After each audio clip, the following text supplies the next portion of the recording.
दोस्तों नमस्कार। आज बिहार में पटना में बांकीपुर सीट का उपचुनाव है। एक उपचुनाव ही तो है, लेकिन ये उपचुनाव राष्ट्रीय स्तर पर फेमस हो चुका है। सबकी नजर इस उपचुनाव पर है। क्यों है भाई? इसलिए है क्योंकि बीजेपी के जो राष्ट्रीय अध्यक्ष हैं नितिन नबीन, उनके पार्लियामेंट में चले जाने के बाद यह सीट खाली हुई।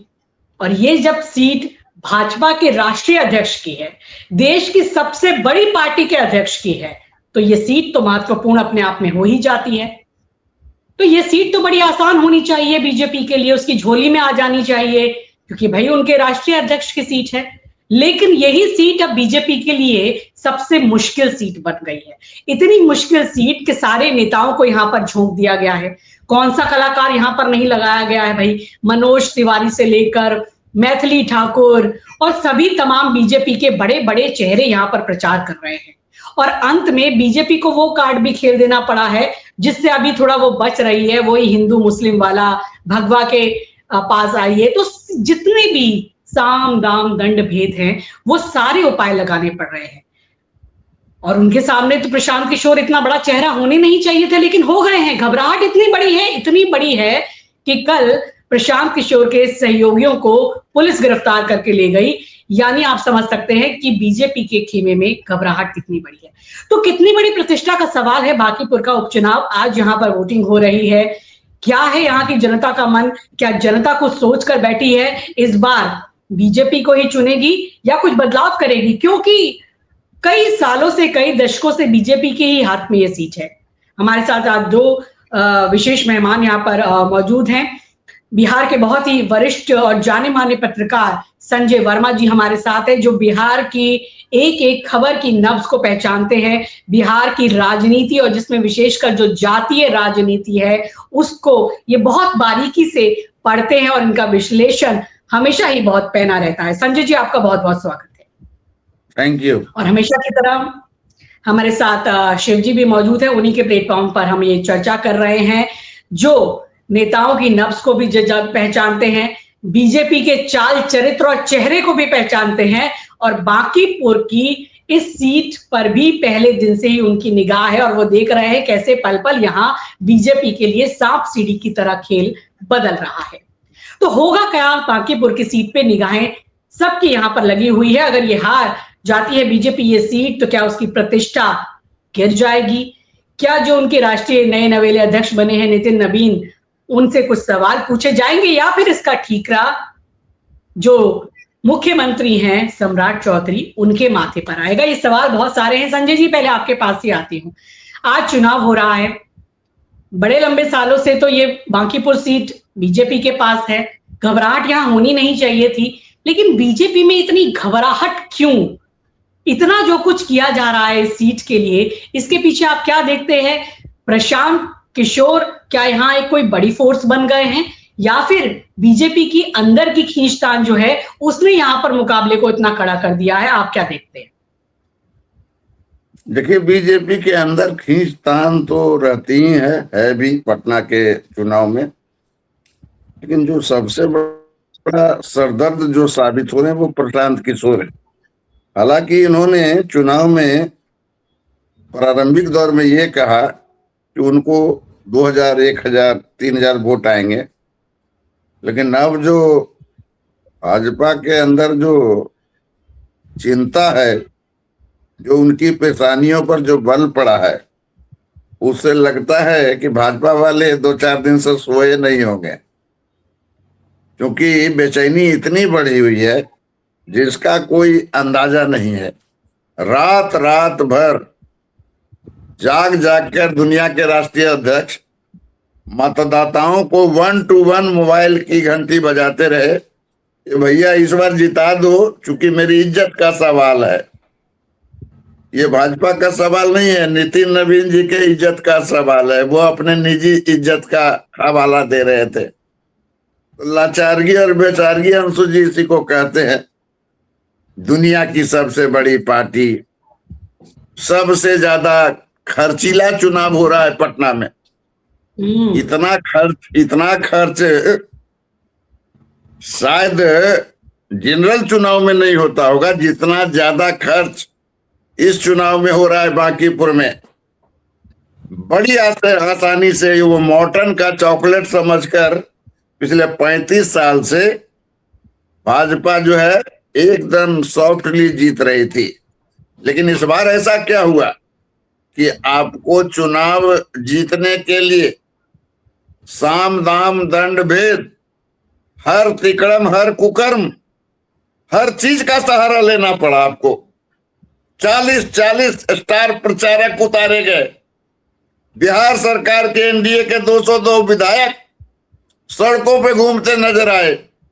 कई केंद्रीय मंत्री, नित्यानंद राय, गिरिराज सिंह, रविशंकर प्रसाद, ये तमाम लोग सड़कों में गलियों में वोट का खाक छानते रहे। और जातीय नेताओं को, जाति के लोगों को लुभाने के लिए लगा दिया गया। जो पार्टी कहती है हिंदू हिंदू, तो किस मुंह से वो जातियों के वोटरों के दरवाजे पर जा जाकर वोट मांग रही थी। ये चंद्रवंशी के नेता हैं, आए हैं वोट कर दो, राजपूत के नेता है वोट कर दो। ये कौन सा चरित्र है बांकीपुर चुनाव में पेश किया जा रहा है एक वोट के लिए? यदि आपने अच्छा किया होता तो रेंगने की जरूरत नहीं पड़ती, गिड़गिड़ाने की जरूरत नहीं पड़ती। सिर्फ भाजपा के नाम पर वोट, काम न धाम, अब भाजपा के नाम पर वोट। 35 साल में 15 साल नितिन नवीन के पिता नवीन किशोर प्रसाद सिन्हा और 20 साल खुद नितिन नवीन। और पटना में जो हालत है, मतलब 35 साल के अंदर नवीन किशोर सिन्हा के गुजर जाने के बाद कॉलेज में पढ़ रहे थे नितिन नवीन। भाजपा कहती है वंशवादी परंपरा नहीं होनी चाहिए, परिवारवादी। उसी परंपरा के तहत नितिन नवीन को इंजीनियरिंग का पढ़ाई छोड़ करके और चुनाव में कूदना पड़ा। और वो पिछले 2 दशक से बिहार विधानसभा के विधायक रहे, नगर विकास मंत्री रहे, फिर उसके बाद पथ निर्माण मंत्री रहे।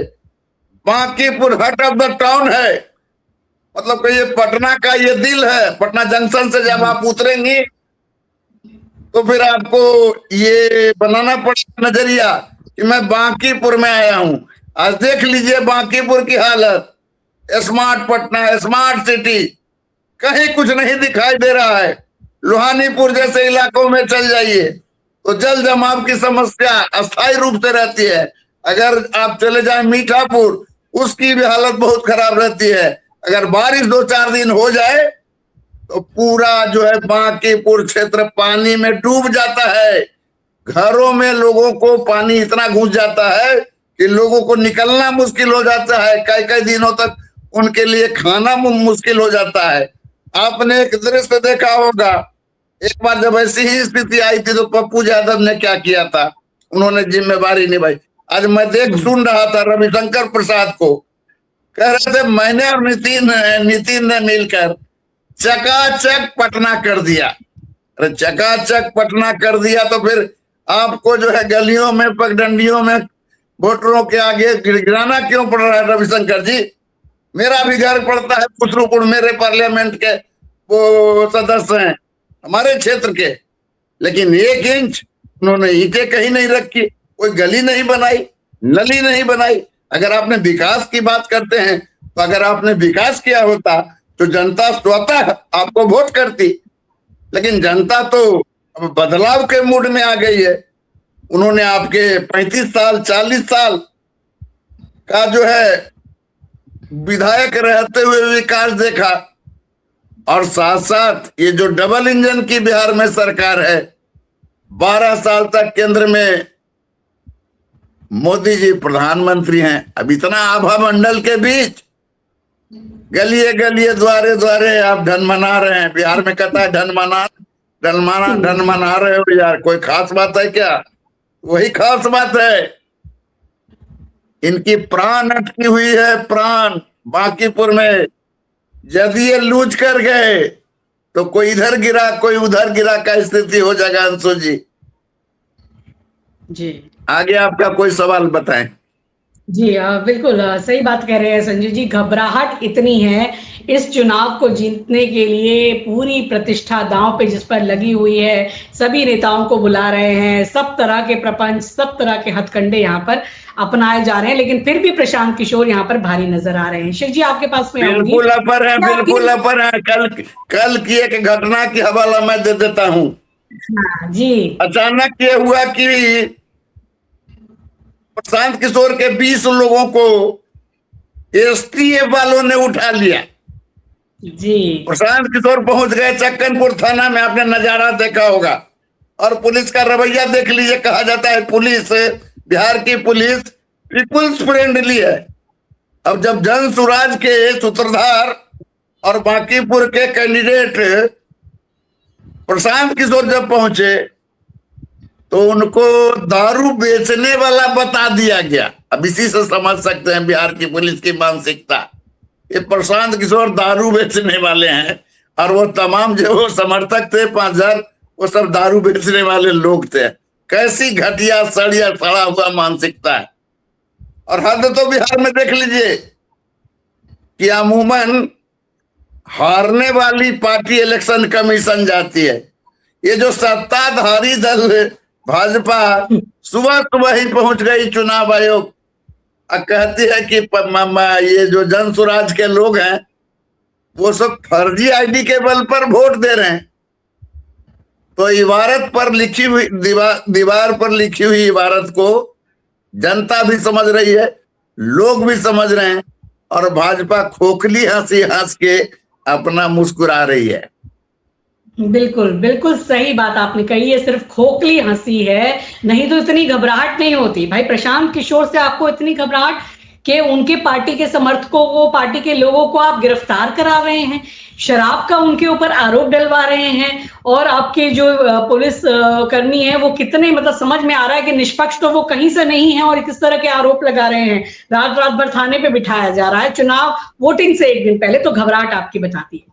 शिव जी, देश की सबसे बड़ी पार्टी एक छोटे से उपचुनाव से इतना घबराई भी क्यों है? मतलब कल इनको एक वो भी कर देना पड़ा कि जिनको ये इन्होंने बिल्कुल साइड हाशिए पे लगा दिया था, इनको वो भी याद आ गए कि भाई नीतीश कुमार जी से भी इनको वीडियो जारी करा देना पड़ा लोगों के लिए कि आपसे प्रार्थना करता हूं कि बीजेपी के कैंडिडेट को आप दें, जबकि आपने उन्हें हाशिए पे, किनारे पे लगा दिया था। ये भी आपको कराना पड़ा। ये बताता है कि आप कितने घबराए हुए हैं। बात यही कि ये पहुंच जाते हैं चुनाव आयोग के पास, लेकिन चुनाव आयोग ये नहीं देखता कि बीजेपी ने कितने सांप्रदायिक पोस्टर बांकीपुर विधानसभा में लगाए हैं, जहां हर जगह हिंदुओं बटोगे तो कटोगे, भगवा को वोट दो, ये सोच के वोट दो, उस पर नजर नहीं जाती है चुनाव आयोग की। तो ये बात समझ में आती है, चाहे जनता का गुस्सा कितना है, लेकिन क्या लगता है इन सब चीजों के होते हुए, ज्ञानादेश के होते हुए, सब जो चीजें पैंतरे चले जा रहे हैं, ये जीत मतलब कैसी होगी? मतलब हो सकता है बीजेपी जीत भी जाए, लेकिन वास्तविक इस जीत के हकदार कौन होंगे? प्रशांत किशोर, जिन्होंने एकदम जिसे कहा जाए एडीओ के बल ला दिया है बीजेपी को। आप क्या कहेंगे? भाजपा का इस समय बड़ा बुरा दौर चल रहा है, और बुरे दौर जब चल रहे होते हैं तो आदमी ये कहता है कोई खुशी कहीं से आ जाए। बुरा दौर तो कांग्रेस का चल रहा है। लोकसभा चुनाव जीतने के बाद अगर उसके सहयोगी दलों की बात करें तो जम्मू कश्मीर और झारखंड, 2 राज्य निकाल दो तो उसे जीत ही नसीब नहीं हुई। फिर आके जब अभी 5 राज्यों के चुनाव आए तो उसमें केरल और तमिलनाडु, 2 राज्यों में सरकार बना ली। थोड़ी हिम्मत बढ़ी, और ऐसे दौर में अभिजीत जीत में अगर बीजेपी फिर बैकफुट पर जा रही है तो फिर अब बीजेपी को कौन जिताएगा और बीजेपी को कैसे ऑक्सीजन दी जाए?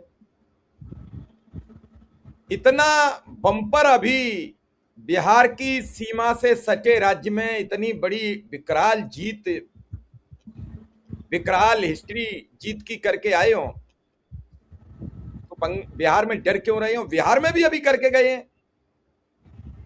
आपने मुख्यमंत्री बदले हो गए 2-3 महीने, आपने मुख्यमंत्री के कार्यकलाप पे चुनाव क्यों नहीं लड़ा कि 3 महीने में हमने बिहार में कई चीजें बदली। हमने एक युवक की गोली मारकर हत्या कर दी। हमने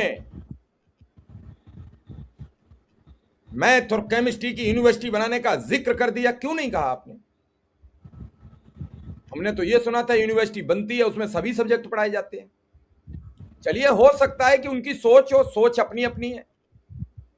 जब मोदी जी कबीर दास और गुरु गोविंद को एक जगह बैठ के दोस्ती करा सकते हैं, तो उनका मुख्यमंत्री अगर केमिस्ट्री की यूनिवर्सिटी बना देता है तो क्यों इसमें विचार कीजिए। अब कहते हैं कि प्रशांत किशोर से चुनाव जीत जाए।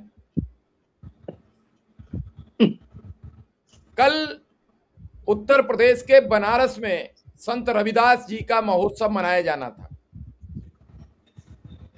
और बीजेपी के 13वें साल में यह महोत्सव मना। इससे पहले नहीं मनता, इससे पहले मनता था हर साल हल्का फुल्का। तो इस बार दिल्ली से बड़े बड़े नेता, बीजेपी के राष्ट्रीय महासचिव दुष्यंत गौतम जी और दलित नेता और फिर बीजेपी के राष्ट्रीय अध्यक्ष, और कल भदोई का नाम बदल दिया बीजेपी ने, संत रविदास नगर कर दिया।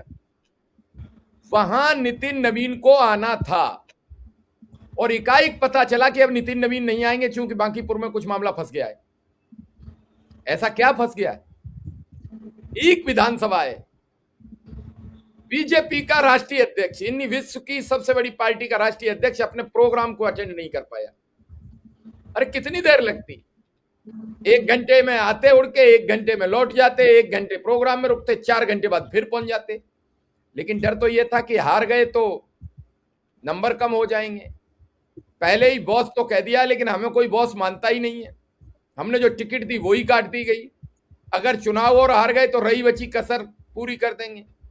रविशंकर जी तो खुद चाह रहे हैं कि बीजेपी वहां चुनाव हार जाए ताकि एक कोई मेरा नया सजातीय वहां पैदा ना हो जाए, कोई नया कायस्थ समुदाय से नेता न बन जाए। और अंतर मन की अगर बात सोचो तो नीतीश बाबू चाह रहे हैं कि प्रशांत किशोर विधानसभा में आ जाएं ताकि सवाल उठें। और नीतीश कुमार की प्रशांत किशोर से कोई लड़ाई नहीं है,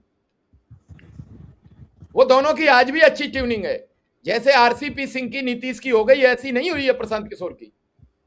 और प्रशांत किशोर की देन है कि जदयू की इतनी बड़ी सीटें आई, बीजेपी की इतनी सीटें आई। नाराज वोट जो ध्रुवीकरण होता है, कई लोग ऐसे होते हैं हम आपसे नाराज हैं लेकिन संजय जी को वोट नहीं दे सकते, या तो आपको दे देंगे या तीसरा मौका हो। तो वो तीसरा मौका मिला और न चाहते हुए भी वो 5-5, 7-7 हजार वोट देकर, ऐसी लगभग मैंने छांटी थी 40 विधानसभा सीटें।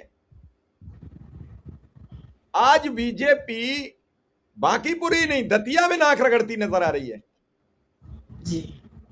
और आप एक बात बांदीपुर में भी, हाँ, बांदीपुर में भी। और सबसे बड़ी बात है जिस पर कोई चर्चा नहीं करता, बंगाल में 2 विधानसभा वैकेंट हैं, एक मुख्यमंत्री के इस्तीफे से और एक बाबरी मस्जिद वाले कबीर के इस्तीफे से। उन 2 पर चुनाव क्यों नहीं कराया गया?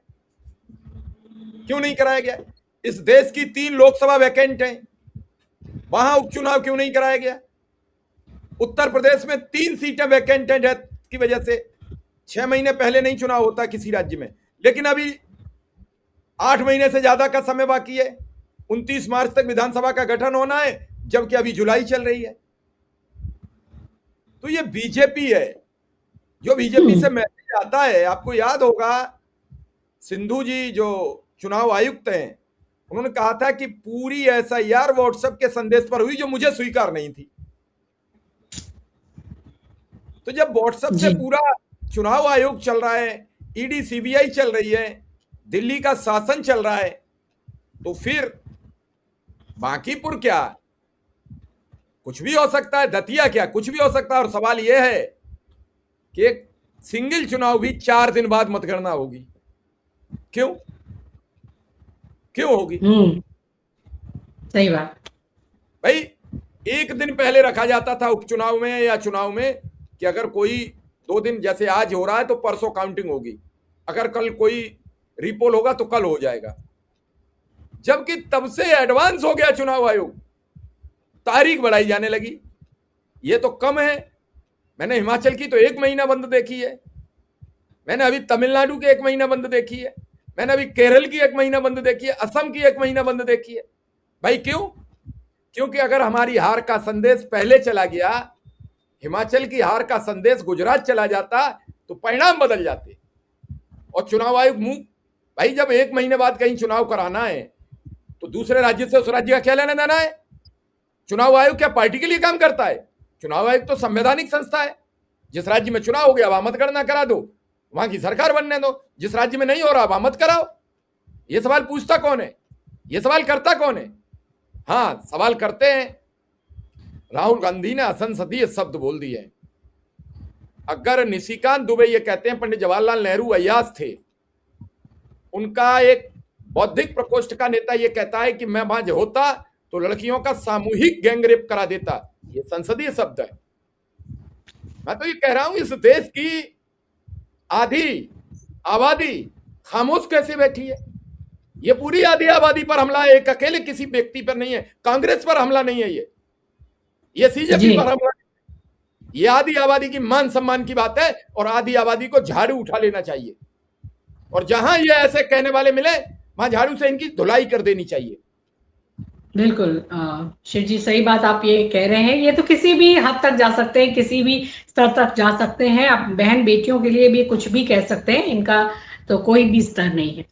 लेकिन बात है, हम फिर से लाते हैं फोकस में बांकीपुर को ही, क्योंकि वहां बीजेपी की प्रतिष्ठा है। आ रहा था, इस सब के बावजूद इन्हें 2 मुद्दे नहीं मिले जो अभी सर कह रहे हैं कि बांकीपुर में बिना हिंदू मुसलमान के हम चुनाव करके दिखाएं। और भाई जब हिंदू मुसलमान पे ही चुनाव करना है तो फिर बंद कर दो सभी संस्थाएं, बंद कर दो सभी कारोबार, सब कुछ बंद कर दो, दिन भर हिंदू मुसलमान पर ही होने दो। फिर ये नीट पेपर के ये अध्यादेश बिल वगैरह कुछ मत लाओ, एक बिल ले आओ। हिंदू मुसलमान के नाम पर हम आज देश को डिवाइड कर रहे हैं, हिंदू इधर मुसलमान इधर। ये 15 सीटें मुसलमानों को मिलेंगी, बाकी 543 में से बाकी सब 535 सीटें हिंदुओं की हो गई। अब हम चुनेंगे, बात खत्म। रोज रोज का टोटा खत्म हो जाए, फिर जो सत्ता रहनी है वो बनी रहे। क्या जरूरत है बांकीपुर का उपचुनाव कराने का? एक नॉमिनेशन दे देते, जैसे आपने बिहार सरकार में मंत्री हैं उपेंद्र कुशवाहा के बेटे, बिना विधायक बिना सांसद बिना पार्षद बने हुए हैं कि नहीं? वैसे ही यहाँ किसी को पत्र दे दो। आज सुप्रीम कोर्ट ने फिर पूछा है, अभी अभी मैं देख रहा था ब्रेकिंग न्यूज में कि सुप्रीम कोर्ट ने बिहार सरकार से ये पूछा है कि 6 महीने के बाद भी उपेंद्र कुशवाहा के सुपुत्र जो है मंत्री कैसे बने हुए? मतलब कोर्ट लताड़ पे लताड़ लगा रहा है, लेकिन बिहार सरकार में संजय सर लताड़ लगा रहा था, लेकिन बिहार सरकार में कोई सुखबुगाहट नहीं है। उनके जो पिता है वो कहते हैं क्यों देंगे, क्यों देंगे? पूछा किसी पत्रकार ने कि उनको इस्तीफा दे देना चाहिए, तो उपेंद्र कुशवाहा ने कहा क्यों देंगे? तो कहा कि जो है आप एमएलए एमएलसी नहीं था, तो कहते हैं वो पहले भी नहीं था, यानी अनवरत चलते रहेगा, दीपक प्रकाश मंत्री बने रहेंगे। नहीं नहीं, मेरा जवाब है, अरे वो किसी विधायक के पुत्र हैं तो माँ विधायक है कि नहीं? माँ का ही तो बेटा होता है, ये पैतृक हस्तांतरित है। जब माँ विधायक है तो बेटा मंत्री नहीं रह सकता है। ठीक कह रहे हैं उपेंद्र कुशवाहा जी। अंशु जी जी बिल्कुल, आपने सही बात कही। और जैसे सर कह रहे थे कि परिवारवाद का विरोध करने वाली, सबसे ज्यादा बोलने वाली जो बीजेपी है, उसी के संरक्षण में, उसी के शासित राज्य में परिवारवाद आज सबसे ज्यादा फल फूल रहा है, और बेशर्मी से फल फूल रहा है। ये सब कोई देख रहे हैं। बात फिर मैं बांकीपुर की करती हूँ। संजय जी, एक बड़ा सवाल ये है, आरजेडी की भूमिका इस चुनाव में बड़ी ही संदिग्ध सी नजर आ रही है। मैं ऐसे क्यों कह रही हूं? इसलिए कह रही हूं कि भाई पिछली बार तो मुकाबला बीजेपी और आरजेडी में था, जो रेखा गुप्ता है ठीक ठाक उनको भी वोट मिले थे। लेकिन इस बार देखा है कि आरजेडी शुरू से ही एकदम बैकफुट में रही है।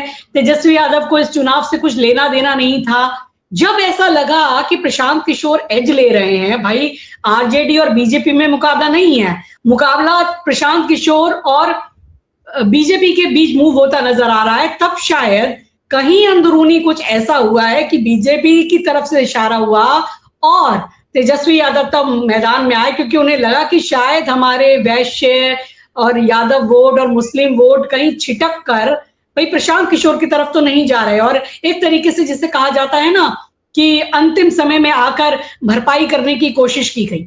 आप भी क्या, जिस नजर से मैं देख रही हूं आरजेडी की संदिग्ध भूमिका यहाँ पर कि वो बीजेपी की बी टीम की तरह काम कर रही है क्या यहाँ पर? तेजस्वी यादव के लिए वही कहावत है, हुजूर आते आते बहुत देर कर दी। उन्होंने कैंडिडेट बनाया रेखा गुप्ता को, उन्हीं रेखा गुप्ता को जो पिछली बार कैंडिडेट थी, और इस बार भी उनको उम्मीदवार बनाया गया। जी। लेकिन उम्मीदवार बनाने के बाद जो राष्ट्रीय जनता दल का जो रुख रहा, वो रुख ही बताने के लिए कि वो इशारे पर उम्मीदवार उतारे या किसी के कहने पर उम्मीदवार उतारे, यह जानते हुए कि लड़ाई तो प्रशांत किशोर और भाजपा के बीच होनी है, फिर मेरे अंगने में तुम्हारा क्या काम है। लेकिन उन्होंने कैंडिडेट बना दिया। ठीक है, कैंडिडेट बना दिया तो अपने कैंडिडेट के लिए आप जिस तरह से भाजपा के लोग जीवन मरण का सवाल बनाकर चुनाव को चुनाव की तरह अंतिम दम तक लड़ रहे थे, प्रशांत किशोर भी उसी डेडिकेशन से चुनाव लड़ रहे थे, पर तो इसकी ऐसी कोई गंभीरता नहीं। साहब ज्यादा यूरोप में थे,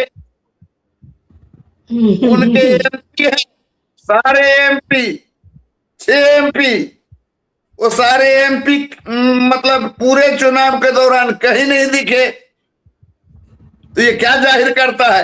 आप किस गंभीरता और संजीदगी से रेखा गुप्ता को मैदान में उतारे हैं। उनका प्रचार भी ठीक ठाक से नहीं हो रहा था, तो उसका मैसेज तो गलत चला गया पहले ही। और उनका जो कोर वोटर था, खास करके मुस्लिम, वो तो पूरी तरह से शिफ्ट हो गया प्रशांत किशोर यानी जन सुराज में, और बचे यादव। तो यादवों ने सोचा कि जो वोट है अगर रेखा गुप्ता को देना है तो देकर हम अपनी जो टारगेट है उसको तो पूरा कर नहीं सकते हैं। और यादवों ने भी मन बना लिया कि जन सुराज को वोट दें, शायद जन सुराज वाले भाजपा को हरा दें और उसी में हम अपनी जो है जीत का जश्न मना लें। तो राष्ट्रीय जनता दल का रवैया जो रहा वो तो उनको कटघरे में खड़ा करता है। उनकी उम्मीदवार है वैश्य जाति में तेली जाति की। अब बताइए, नरेंद्र मोदी जी खुद कहते हैं कि मैं तो तेली हूं।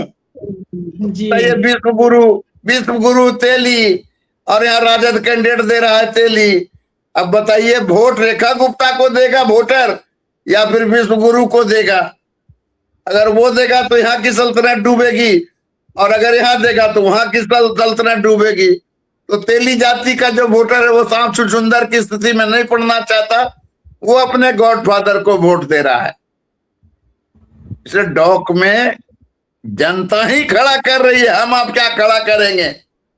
राष्ट्रीय जनता दल, दूसरी तरफ उनके जो भाई है तेज प्रताप यादव, वो खुलेआम जन स्वराज के समर्थन में उतर आए, कूदे। उसी का खामियाजा हुआ कि पुलिस ने उनको पकड़कर जेल भेज दिया। क्यों? तो उनके प्रचार का लाभ कहीं जन स्वराज को न मिल जाए। और जब खत्म हो गया प्रचार का समय, तब उनको छोड़ दिया गया। हालांकि तेज प्रताप ने अपने छोटे भाई तेजस्वी को कहा कि आपको जन समर्थन कर देना चाहिए प्रशांत किशोर को। तो उन्होंने कहा कि तेजस्वी ने कहा कि यह तो थूक कर चाटने वाली बात होगी। तो अब थूक कर चाटने वाली वो बात होगी। आपको टारगेट नहीं, आपको ये बताइए कि भाजपा को हराना है या खुद में लड़कर मर मिटना है, ये तय करना होगा ना विपक्ष को। विपक्ष के पास सारे वोट हैं, सीधी लड़ाई दें तो भाजपा जीत हो जाएगी, भाजपा कहीं की नहीं रहेगी। अब आपस में लड़ करके आप मर जाएंगे, भाजपा जीत जाएगी। न माया मिला न राम, और भाजपा का हो गया काम तमाम। संजय जी, सर, ये तो 1 बजे तक 20.1% मतदान हुआ है। जी। उम्मीद है कि 40% पहुंचना मुश्किल हो जाएगा। अरे भैया 18% वोट पर तो नितिन नवीन विधायक बने थे। जब उनके पिताजी गुजरे और जब वो उम्मीदवार बने नितिन नवीन पहली बार, तो महज 18% वोट पोल हुआ था उस समय। उपचुनाव अभी आप कह रहे हैं पिछले चुनाव में भी 30% से ज्यादा पोल, लेकिन मुझको उम्मीद है अभी, क्योंकि है क्या कि भाजपा वाले लोग जो है वोट बांट करके आज छुट्टी का दिन भी मना रहे होंगे, क्योंकि चुनाव उनको मौका मिल गया है, तो पनीर उनीर का जो है कोफ्ता उफ्ता बना के खा पी रहे होंगे। और इस बीच प्रशांत किशोर का जो जेनजी है वो सब बिल्कुल तैयार हो रहा होगा। और मुझको लगता है 4 से 6 बजे के बीच जेनजी उतरेगा और फिर प्रशांत किशोर के बारे में सुनेंगे कि उनकी स्थिति बहुत अच्छी हो गई। तो थोड़ा धैर्य बना के रखना होगा। भाजपा वालों ने अपना वोट कर लिया सुबह सुबह, अब जो वोट पड़ेगी वो बारी है जेनजी की। हालांकि जेनजी की जो लड़कियां हैं उत्साहित होकर खूब वोट कर रही हैं, अच्छे संख्या में वोट कर रही हैं, लेकिन जो नौजवान है वो नौजवान, हालांकि पटना में बहुत सुंदर मतलब कहिए कि वातावरण है, आसमान बिल्कुल ठंडा ठंडा है, थोड़ी थोड़ी भगवान भी मेहरबान है। और इंद्र का हवाला देकर प्रशांत किशोर ने कहा था इंद्र भी चाहते हैं कि मेरी जीत हो जाए। तो अब समझिए इंद्र से जैसे भगवान से नरेंद्र मोदी जी का कनेक्शन है, उसी तरह से हो सकता है कि प्रशांत किशोर जी का इंद्र से कनेक्शन होगा। अब ये दोनों कनेक्शन के बीच में देखना होगा कि कितना परसेंट बढ़ता है। अभी तो जो टाइम हुआ है उसके हिसाब से अभी 3 से 4 घंटे वोटिंग होनी है। जी बिल्कुल सही कह रहे हैं। और ऐसे भी शिव जी, पटना का जो वोटर है बड़ा उदासीन है। जब बिहार में बाकी क्षेत्रों में भर भर के वोटर्स बाहर निकले थे तब भी पटना का वोटर निकला नहीं था, तो बड़ी आसानी से निकलता नहीं है। आज मौसम अच्छा है, संजय जी बोल रहे हैं, और थोड़ी बदलाव की बयार भी शायद बह सकती है, क्योंकि जिन हिंदू वोटर्स के नाम पर वोट मांग रहे हैं वो ये भी तो पूछ रहे हैं कि आप ही हमारे मंदिर में चढ़ावा भी तो चोरी करवाते हो। जनजी वही पूछ रहे हैं कि हमारे ये सवाल उठ रहा है, प्रमुखता से सवाल उठाई जा रही है कि भैया मंदिर की तो बात करते थे, इस मंदिर से आप कहां से कहां पहुंच गए, लेकिन मेरे दान का जो चढ़ावा का जो पैसा है वो क्या हुआ यार, बताओ। तो ये भी एक मुद्दा है। इसमें मुद्दा छात्रों के प्रदर्शन का भी है, ऐसा नहीं है। इसमें मुद्दा वो जो इथेनॉल जो डाला जा रहा है पेट्रोल में, वो भी मुद्दे हैं। भाजपा भले ही कहे कि हमको वोट करो, अब तो ये भी नहीं कर सकते कि नरेंद्र मोदी को प्रधानमंत्री बना दो, होम मिनिस्टर बना दो, बिहार में सरकार बना दो, क्योंकि उनकी जितनी सारी मांगे हैं जनता ने एक एक करके पूरा कर दिया। अब जनता की बारी है कि अब जनता जो मांग रही है उसको तुम दो, वरना तुम बांकीपुर को भूल जाओ। ये बांकीपुर समझ लीजिए जहर का पुड़िया है, भाजपा के लिए इतना आसान नहीं है। इस देश के अंदर कई जगह पर चुनाव हो रहे हैं, चर्चा हो रही है पूरे देश के अंदर बांकीपुर में, बांकीपुर पर पूरे देश की नजर लगी हुई है। यहां तक कि इसकी गंभीरता को इतना समझा जाए कि भाजपा के राष्ट्रीय अध्यक्ष महीने से ठेहुनिया मारकर पटना में बैठे हुए हैं, कैंडिडेट देने से पहले और कैंडिडेट देने के बाद और चुनाव होने के दिन तक वो गलियों में खाक छान रहे हैं, अपार्टमेंट में खाक छान रहे हैं। ये बेचारगी, ये लाचारगी है दुनिया की राष्ट्रीय पार्टी के अध्यक्ष की। अब इसी से अनुमान लगा लीजिए कि उनकी हालत क्या है। बिल्कुल सही कह रहे हैं। जा रहे हैं मुनियारों के बीच कोई पूछ नहीं रहा है, नित्यानंद राय जा रहे हैं यादवों के बीच कोई पूछ नहीं रहा है, राजपूतों के नेता को राजपूताना में ले जाया जा रहा है, मीठापुर में एक राजपूताना है, वहां कोई पूछ नहीं रहा है, जनता उनको घास नहीं दे रही है। हालत ये हो गई है, मैं कितना बताऊं।